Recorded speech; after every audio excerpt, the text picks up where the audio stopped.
The 5 rules for taking a break in a relationship, and why they work. I was talking to a friend who was taking a break in a relationship, and she confided that at first, her partner didn't realize that he couldn't just call and text her like he used to while they were taking time off. He just didn't get it, she explained to me. That is until she laid down some ground rules. And how did the break work for them? It allowed her to take a step back and realize that while he was a great guy, she didn't see a future with him. Although he was upset, in the long run, it's better for both of them, since not taking a break would have just prolonged the inevitable.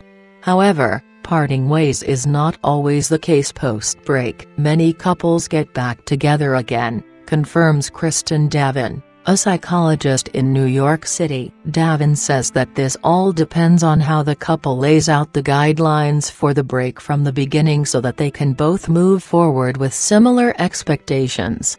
If you're curious about taking a break in a relationship and how to go about it the right way, here's how. Determine why you need a break. Do some soul searching to explore why you need a break in the first place. Are you feeling like your relationship is lacking excitement? Are you hitting a new stage in your life, moving for work, going to school, that has you thinking you may not work together long term? The point here is to realize whether your problem is a deal breaker, like your SO doesn't want kids and you do. If that's the case, there's no need for a break. It's time for a breakup. When taking a time out, call it for yourself and not for your partner, says Liz Higgins, a couples therapist. Higgins continues, this decision all comes down to knowing yourself. Discuss the break in person. Since a break from your relationship involves both partners, the conversation about embarking on one should,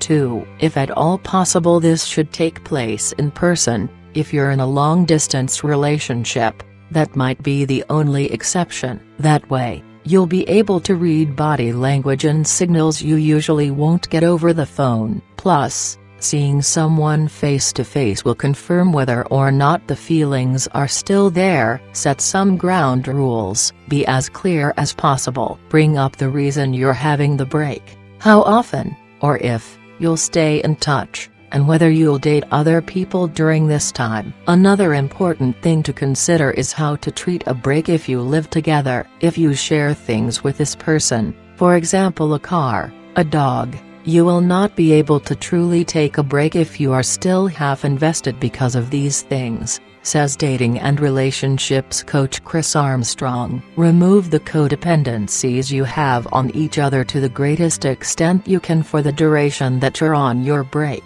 Don't set a definitive time frame. Has a recruiter ever told you that you should have an answer about a job in a week, only for the full 7 days to pass without hearing from them? It's wise to consider this notion if you or your partner try to put a time limit on your break, since you might not be sure which difficulties you may encounter while trying to make sense of your time apart. This will only lead to frustration on both ends as one partner gets angry at another for requesting more time to make up their mind. The fact is that finding yourself and investigating who you really are is a complicated endeavor that cannot be forecasted in terms of how long it will take, explains Armstrong. Make your time apart count. While on your break, take time getting to know yourself out of a relationship. You can pick up hobbies you haven't been doing as frequently, visit with family and friends, and at times allow yourself to feel lonely. Often when you're part of a couple you don't get to feel this often. You need to ask yourself if wanting to escape feeling lonely is a sufficient reason to be with anyone,